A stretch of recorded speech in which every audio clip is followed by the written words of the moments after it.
Hello दोस्तों, नमस्ते, प्रणाम, जय श्री कृष्णा, राधे राधे।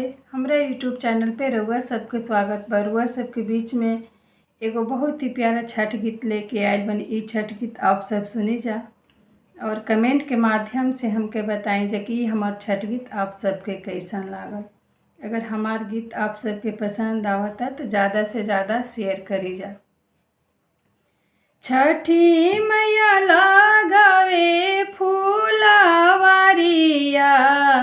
फूलवा फूले का चनार, फूलवा फूले का चनार। तोड़ी तोड़ी फूला छठी मैया, दिहली हरवा बनाय, दिहली हरवा बनाय। सजी धाजी चलली छठी मैया, चलली गंगा माई के घाट, चलली गंगा माई के घाट।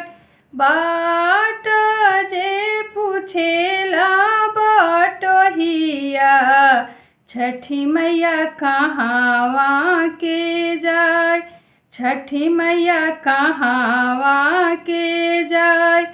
आँख तोरे फुटो रे बटोहिया, जानी गंगा माई के घाट, जानी गंगा माई के घाट।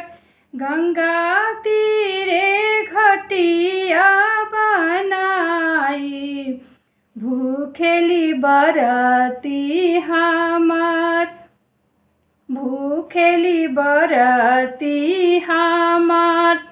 3 दिन से भूखली तिवैया, बाड़ी जल बीचे खाड़, बाड़ी जल बीचे खाड़।